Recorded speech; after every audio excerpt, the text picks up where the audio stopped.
Hey guys, it's Sammy, and this is Pro Wrestling Unlimited, as we are here on the 20th of December 2020 to talk about everything that went down tonight at WWE TLC. Overall, I actually had a lot of fun watching this show. I liked most of the matches that did take place. Actually, let me think about that. As I say that, actually,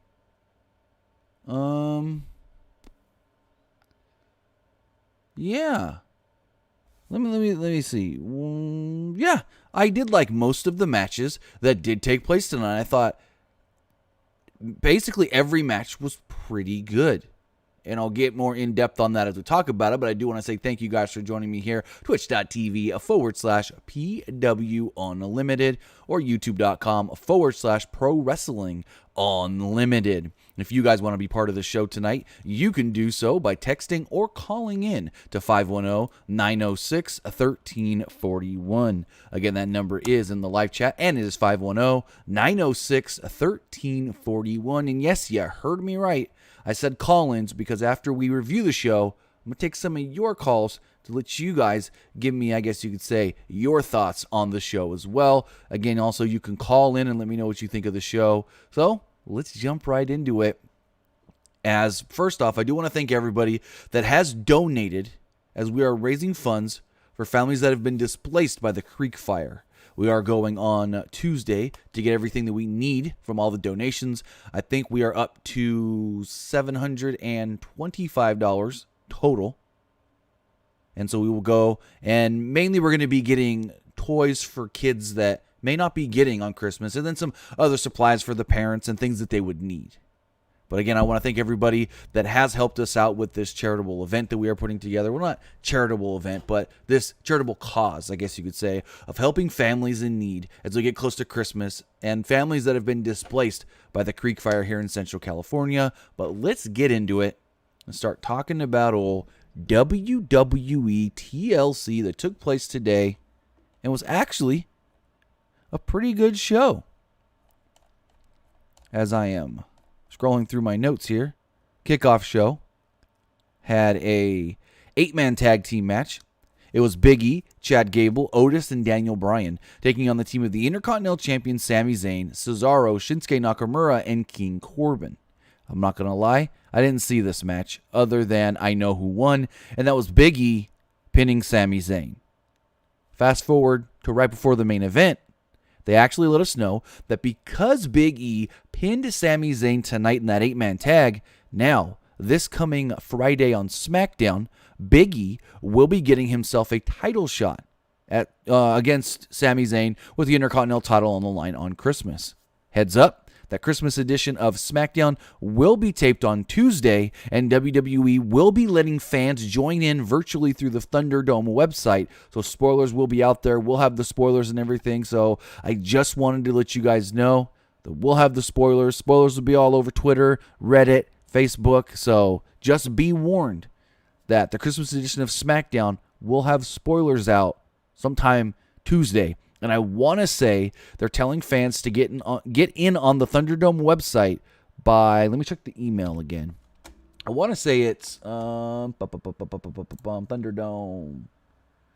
6:45 Eastern, 3:45 Pacific. So the main card starts off with a TLC match. WWE Championship on the line. Drew McIntyre versus AJ Styles. Match does eventually become a triple threat as Miz interjects himself into the match, attempting to cash in Money in the Bank. But the match, I loved this match. I thought this match was really, really, really good. And thinking that, I didn't even think it was the best match of the night.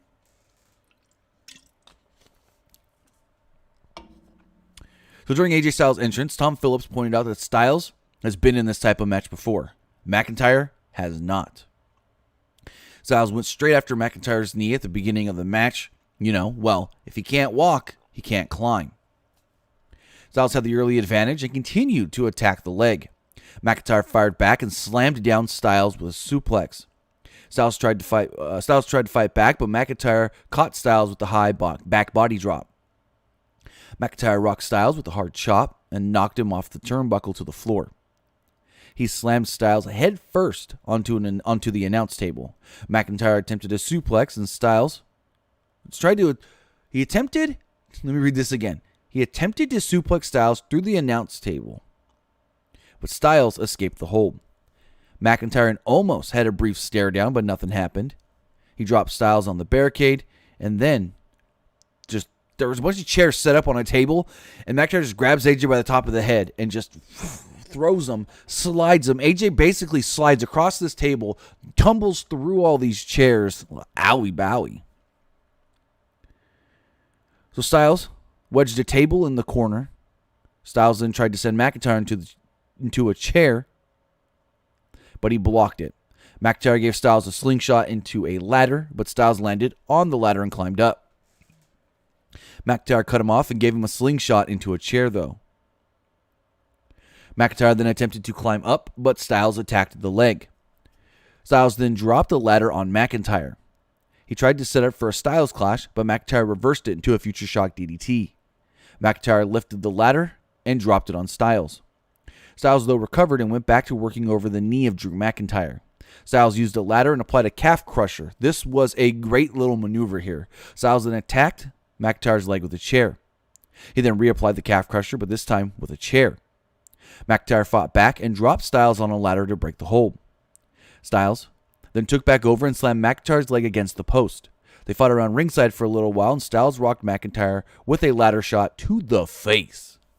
To the face. At one point, Styles placed McIntyre on a table on the floor. Styles then walked up a ladder on an angle in the corner. McIntyre, though, recovered and smashed a chair in Styles' face. McIntyre then brought in a table into the ring and set it up in the corner. Styles fought back and gave McIntyre a toe hold drop. A drop toe hold, however you call it, onto one of the rungs of the ladder.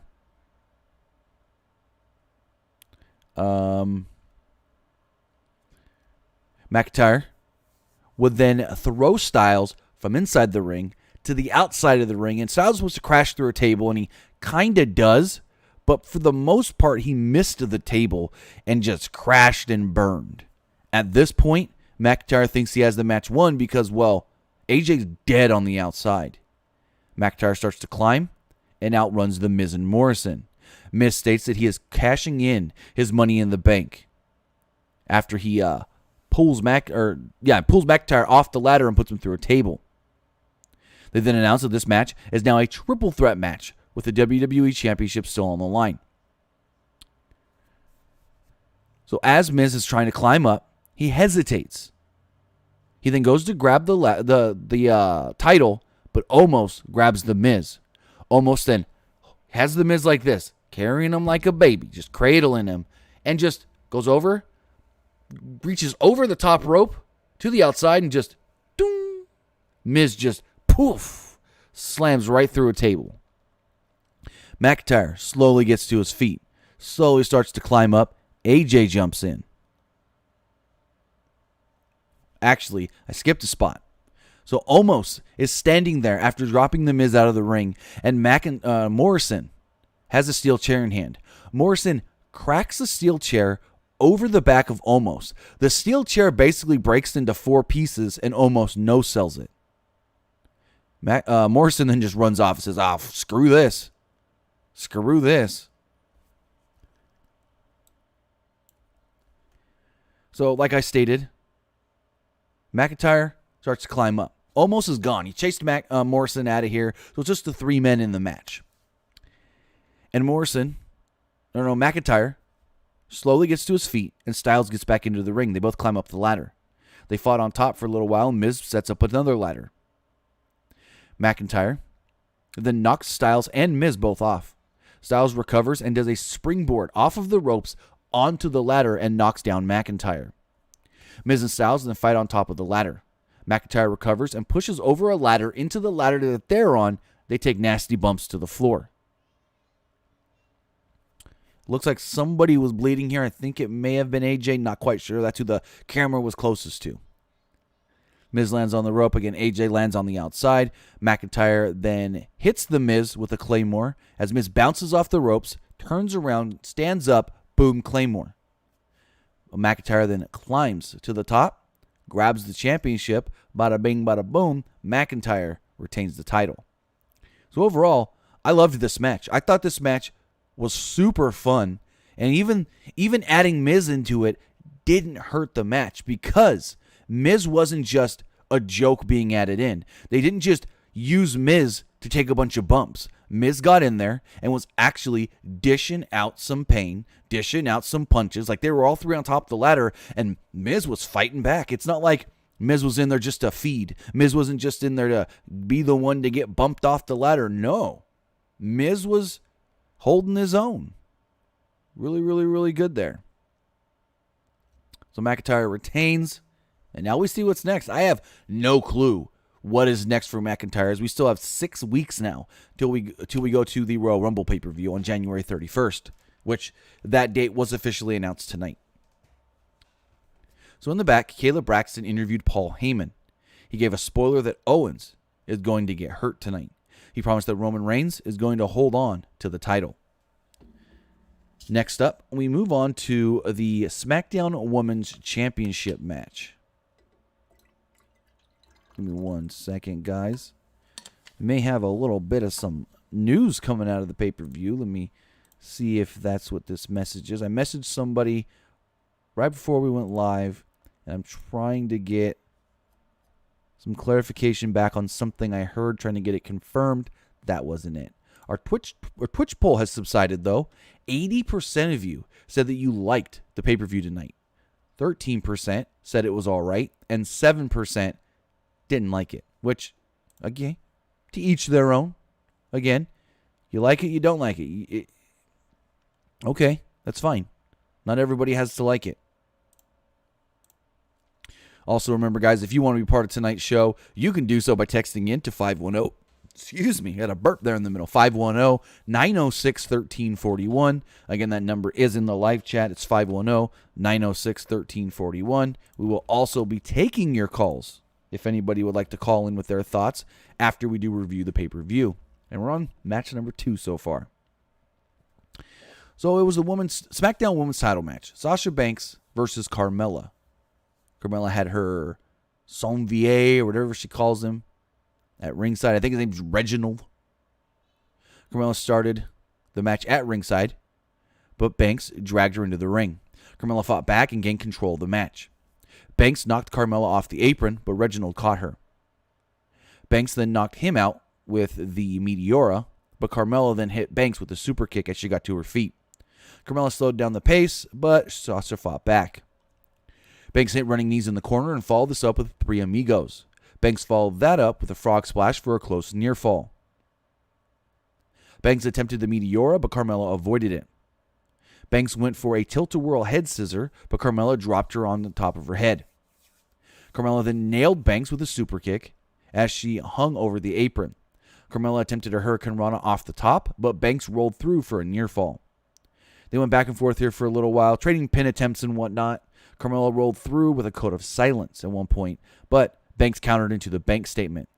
Carmella locked on her submission again, but Banks rolled through for another close near fall. Carmella became frustrated and charged at Banks, but Banks locked on the Banks statement. The finish of the match then came when Banks locked in that Banks statement and made, her tap out. So, Carmella loses, Sasha retains the title, Sasha's still a champion.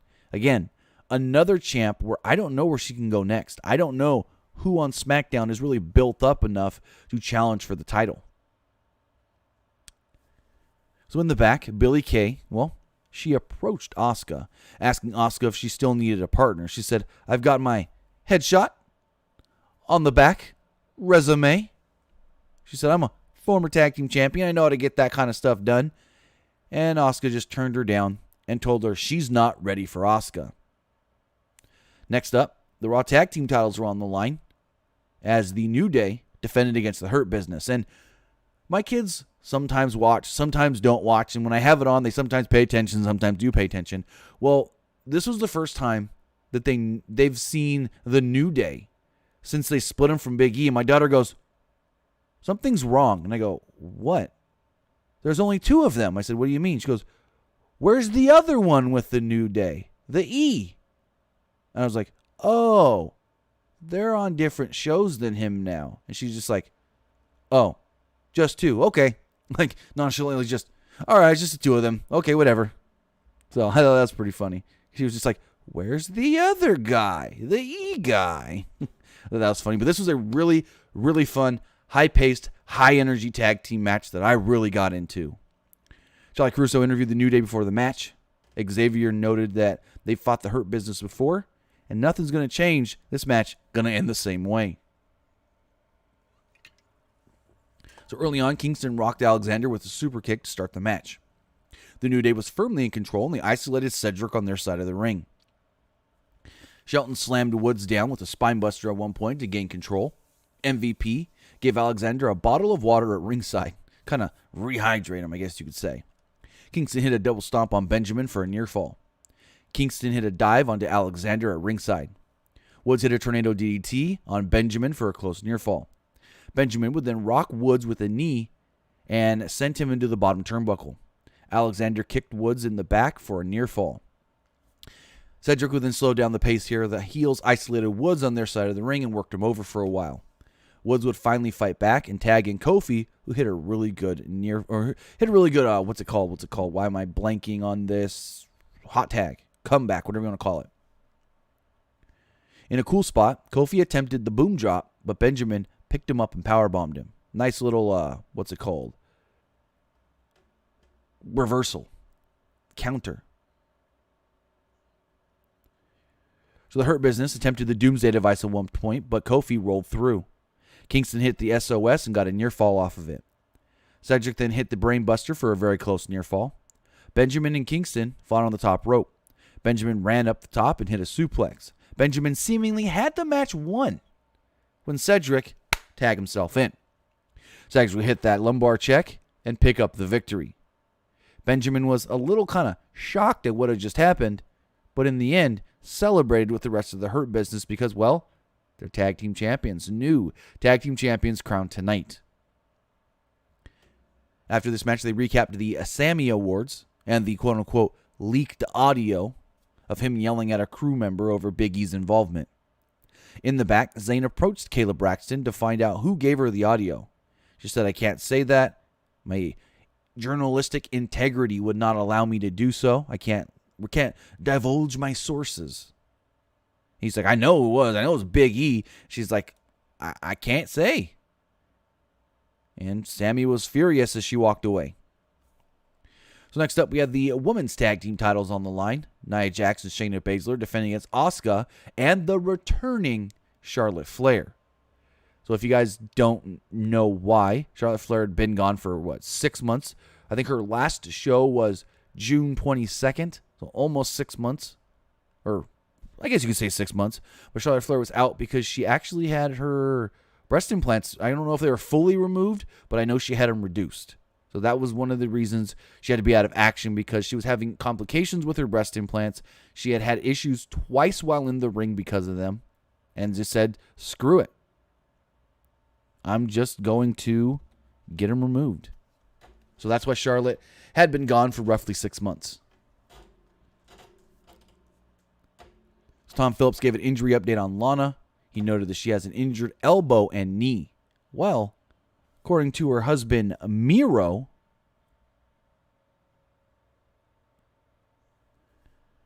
a couple weeks back when she took on Shayna Baszler, she actually busted her ankle in that match.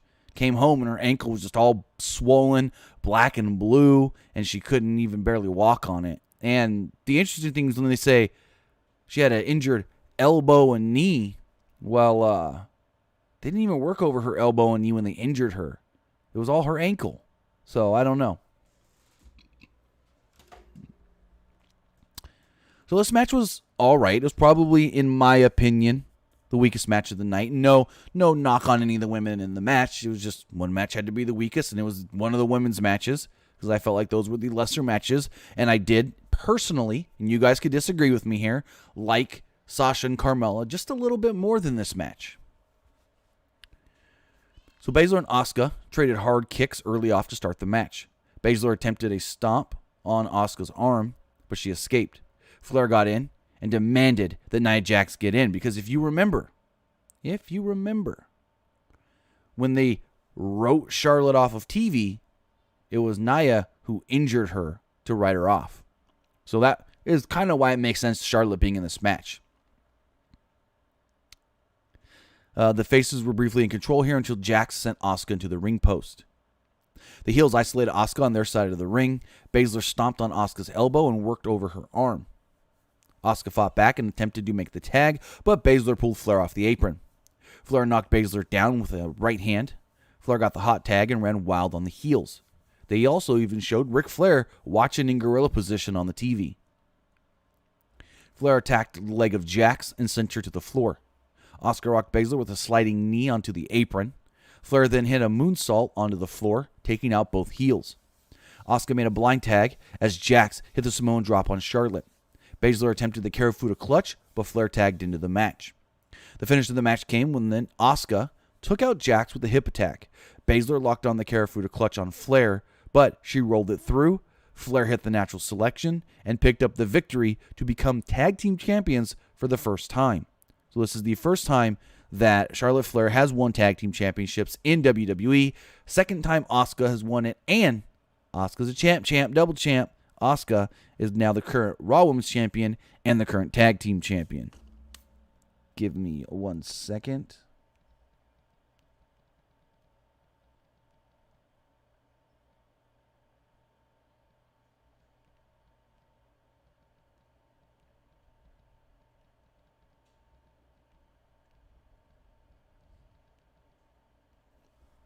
All right. So, again, fun match. I wouldn't say it was, I would say it might have been the weakest match of the night. And I didn't really think many of the matches tonight were that weak. So, again, you could disagree with me if you want. But I enjoyed every match tonight. And this is the one I guess I could say I enjoyed the least. So, in the back, Sami Zayn approached Big E and R-Truth.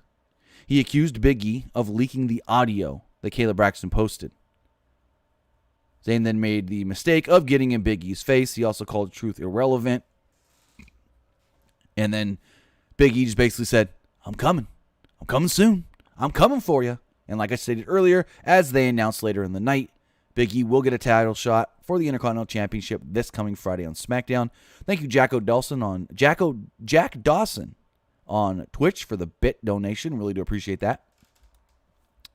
So next up, we had the TLC match with the Universal Championship on the line. It was Roman Reigns against Kevin Owens with the title on the line. I don't know why I said that twice, but anyways, this match was my favorite match of the night. I thought this match was amazingly good. I loved it. It was different than the match we saw earlier. This match was physical, hard-hitting, had less high-risk stuff than the first match, but it was more dangerous, it felt. Well, I don't want to say more dangerous. It just felt like in the first match, it was guys wanting to go for the title, but doing things high-risk and putting their bodies on the line to do so. This match was just two guys that were going out there not only to win the title, but prove something as far as they're the best. And beat the crap out of the other. Like, this was brutal. Very brutal. So Roman made his entrance first and watched as the Universal title was hung up into the rafters. Suddenly, Kevin Owens would jump him from behind. Owens beat Reigns around ringside and hit a cannonball against the barricade. Owens then hit a frog splash off the apron onto Reigns. Owens then brought in a ladder, but Jey Uso would run in to stop him from climbing it. Owens was ready to rock Uso with a super kick. And he did. He continued to beat on Reigns for a little bit, and then Uso attempted a super kick. Owens blocked it with a chair. Owens then attacked Uso's leg and Pillmanized it. Referees came over to check on Uso, and suddenly, out of nowhere, Roman Reigns hits the drive-by on Owens. And this match gets going. Going good.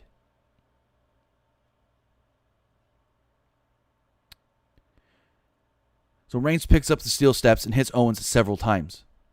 He then hit Owens in the face with a ladder. Reigns destroyed Owens with a couple chair shots and then set up two chairs in the ring. Owens fought back and attempted to powerbomb Reigns through the chairs. Reigns countered and gave Owens a backdrop onto the chairs instead. Reigns climbed up the ladder, but Owens cut him off with several chair shots. He followed this up with the fisherman suplex onto the upright chair. Whew, that looked like it hurt. Owens climbed up to the top of the ladder when Uso ran back in to stop him. This is a 2-on-1 match if you ever seen one, just saying. Owens and Uso were brawling for a while until Reigns hit his Superman punch. Uso brought 2 tables into the ring, but Owens fought back.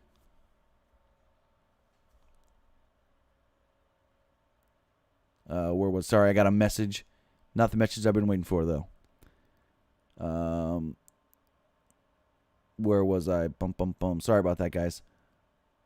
Owens and Uso were brawling when Reigns hit the Superman punch. I already read that. Uso brought 2 tables into the ring, but Owens fought back. He hit a super kick on Uso and then a stunner on Reigns. Owens set up the ladder, but Uso pulled them out of the ring.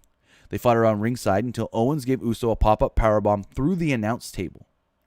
Owens then buried Uso under the announce table and climbed to the top of the ladder. Reigns would jump back in, and they fought on top of the ladder.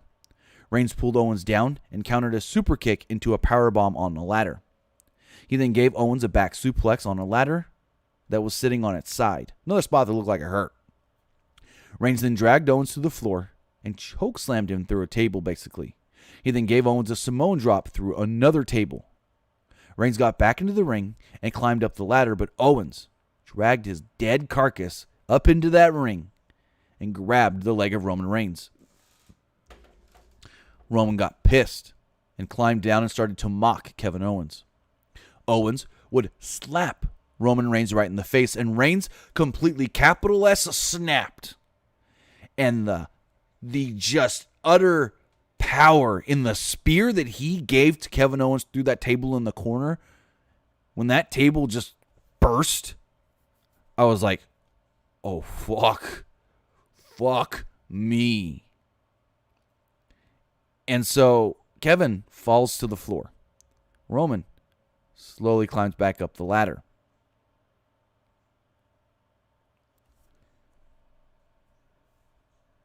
So no.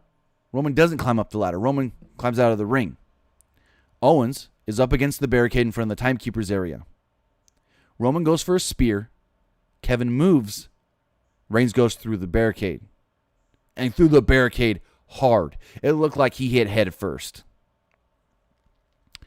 So with Roman down, Owens slowly gets back into the ring. Owens goes to climb up the ladder, but Roman pulled him down. Owens fought back and attempted to give Roman a powerbomb, but he got Superman punched. Roman then runs at Owens, and Owens then gives the powerbomb through a table. Owens climbed up to the top and touched the belt. Now, my whole thing here is Owens struggled to pull the belt down, but the belt's only Velcroed. I can see if it's got the snaps on it, but it's only Velcroed. How is it so hard for him to pull this belt down? Anyways, he struggles. Uso comes in, cuts him off again. Owens then dropped down and gave Uso a stunner. He climbs back up. Roman climbs back up and gives him a low blow. Roman then applies the guillotine choke. Owens passes out, falls off the ladder. Roman grabs the title, retains the title. So Kevin Owens loses. Roman retains the belt. But then Owens just rolls to the floor and is sitting on the steps like, I lost. What do I do now? I was really expecting Kevin to run in and attack Roman from behind, but he didn't, to further the story. Because Kevin Owens' whole thing was, I'm not going to stop until I'm dead. Until I can't no more. And to show Owens sitting there, not passed out, knocked out, no, sitting there, still able to go, kind of makes me think this might not be over because of his whole, I won't stop till I'm dead. And we know he ain't dead yet. So we'll see how that goes.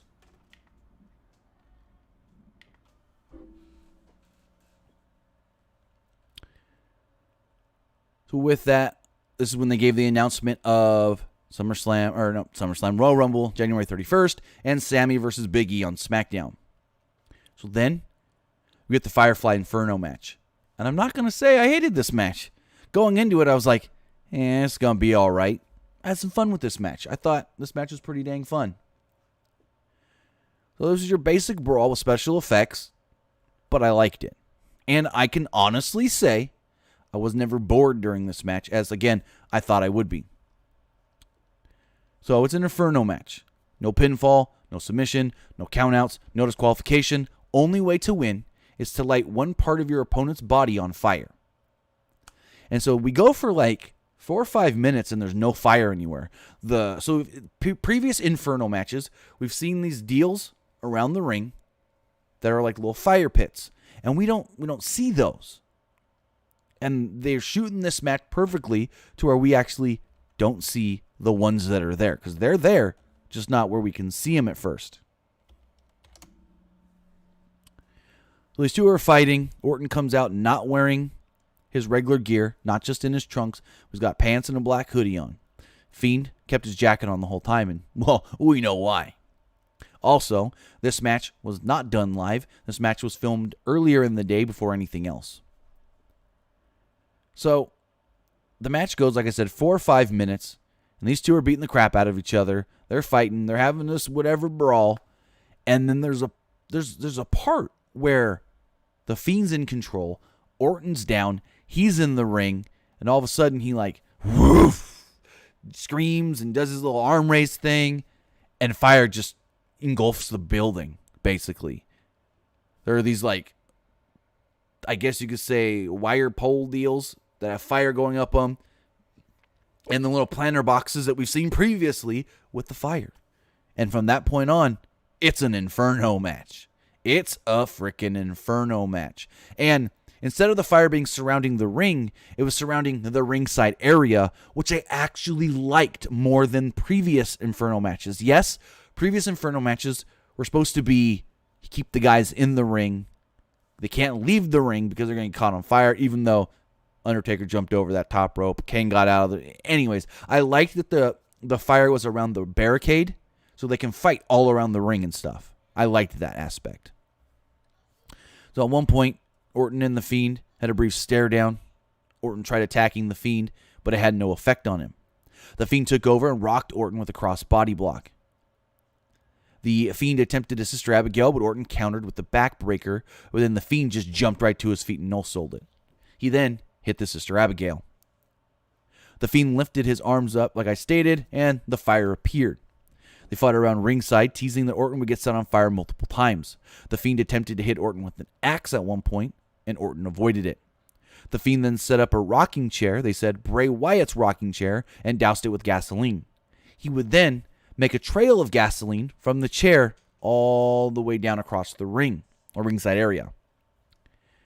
At one point, Orton was then put into the chair, and the Fiend lit the trail of gasoline. Right before the fire hit the chair, Orton realized it, jumped out of the chair. Okay, little spot. Kind of corny, kind of hokey because of the way it went down. Like, Orton's knocked out. Orton's knocked out. Orton's passed out in this chair. All of a sudden, fire, jump, ah! Like, a little corny of a spot because he was supposed to be passed out in the chair. So, I don't know. Maybe the heat getting close to him woke him up. Where was I? I have lost my spot yet again. That's what happens when you go on a little tangent off your notes. Here we go. The Fiend at one point fought Orton off, and he lit a axe handle on fire. Orton then gave the Fiend a draping DDT off the apron. Orton at one point attempted to RKO on the floor, and the Fiend applied the mandible claw. He backed Orton into the flames, but Orton turned around and backed the Fiend into the flames, and his jacket engulfed in flames. His jacket and the back of his legs. Fire. Just on fire. And so they tell us Randy Orton just won this match. Orton runs back into the ring, and the Fiend, on fire, Bray Wyatt is a crazy motherfucker, on fire, runs into the ring, runs at Randy Orton, takes an RKO, and lays there as the fire goes out on him. Remember in the Undertaker-Kane match, when Kane was set on fire, they quickly did what they had to put his arm out. And he had this under his I guess you could say gear, this big old thing, almost like a cast, to light on fire so his arm doesn't catch fire. But no, fucking Bray says, light me on fire and I'm just going to keep going. This motherfucker. When they say Bray Wyatt's got a wacky mind and is insane, this guy is insane. He literally lit himself on fire and didn't do the whole, all right, now I got to put myself out. No, he ran into the ring, stopped for a second, ran at Randy, took an RKO. But then the camera cuts and we don't see the Fiend. It's just right on Randy. Randy gets out of the ring, grabs the gasoline, and starts dousing the Fiend with it, just pouring the gas all over him. He gets back out of the ring, grabs some matches, lights the match. He's in the ring, he's watching the match burn, drops the match right on a dummy body of the Fiend. Of course, it's not the real Fiend body because this body engulfs in flames. And one way you know it's a fake body, not just because of the way the head was positioned, but because when it starts to burn, black smoke burns from it. I'm not going to say I've never seen a body on fire because I've seen plenty of people in my day get caught on fire. I've been caught on fire before. We did some stupid shit as kids growing up in the mountains. Anyways, but black smoke starts coming from the body, which makes you think it's not a real body, but you can tell it's not a real body. It's a mannequin dressed up to look like the Fiend. Engulfs in flames. Randy just stares at it for a little bit and finally goes to leave as the show goes off the air. And I've seen everybody on Twitter saying, is that it for the Fiend? Is the Fiend over? No more Firefly Funhouse? Well, maybe the Fiend character's over. I don't know. But that doesn't mean it's the end of the Firefly Funhouse because you've got to remember, Bray Wyatt and the Fiend, two different people. So just because you may finally kill the Fiend doesn't mean you've killed Bray.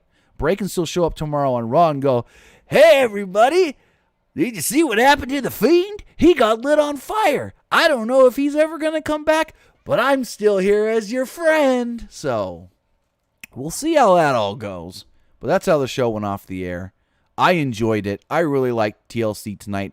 I would probably give it an 8.5 out of 10. Yeah, I said it. 8.5 out of 10. But with that, now I want to hear from you guys. I want to hear what you guys thought of tonight's TLC pay-per-view.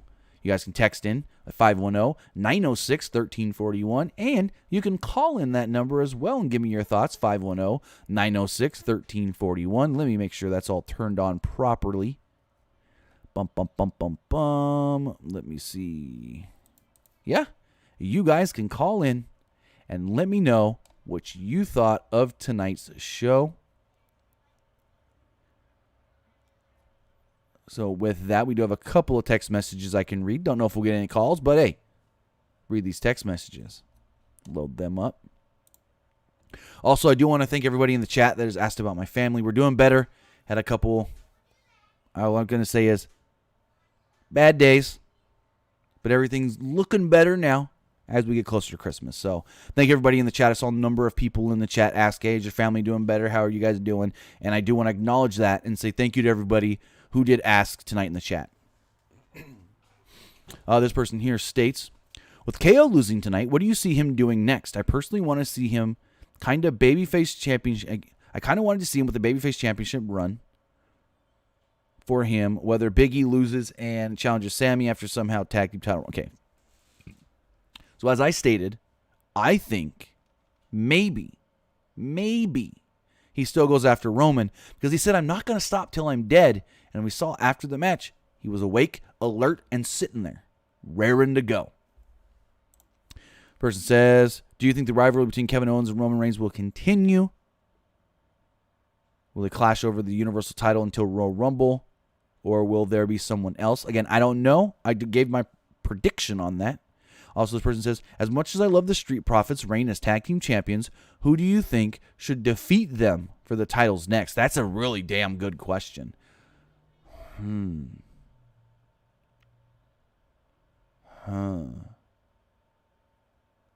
Honestly, I don't know. Because, I mean, even if we go to look... Let's go. WWE.com. Pull up the SmackDown roster. I don't even know what tag teams are on SmackDown that could challenge. Like, in theory, you would think it's got to be a heel tag team because they're baby faces, the Street Profits. So, I mean, the only heel tag teams you have Cesaro, Nakamura. Dolph and Rude can give them another shot. Maybe Wesley Blake and Steve Cutler. But other than that, on the SmackDown roster, you don't have another. Wow. The only tag teams on SmackDown, period. Steve Cutler, Wesley Blake. Rude and Ziggler. Otis and Gable. Usos. Cesaro, Nakamura. And then maybe you can do Dominic and Murphy. You got 6 tag teams. And it's like the only heel team there that hasn't already lost a title opportunity to the Street Profits or Cutler and Blake. So maybe they're the only ones there. And honestly, I have no clue unless you bring somebody up from NXT. And I wouldn't know who. There's nobody ready, to be completely honest.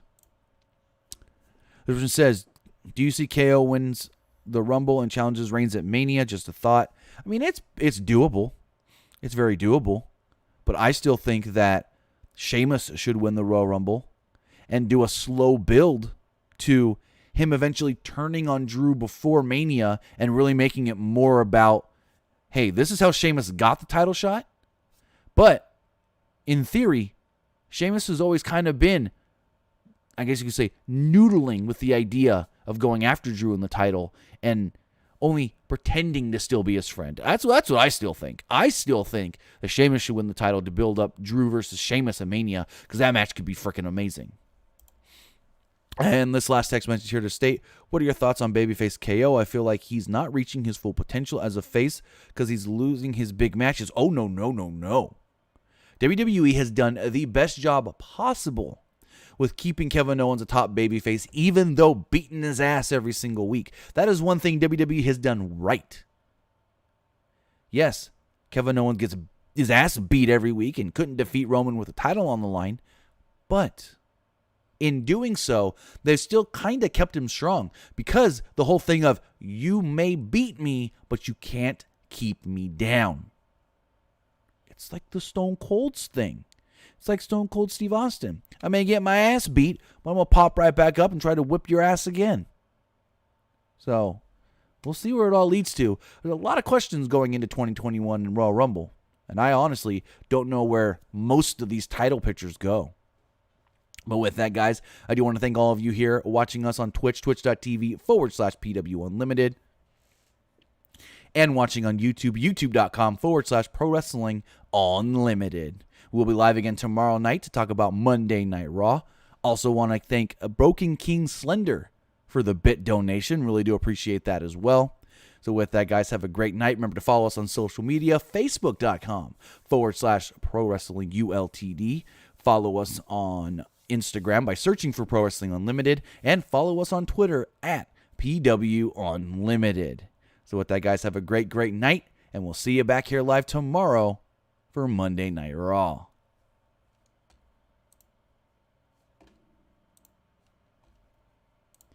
All right, guys, if you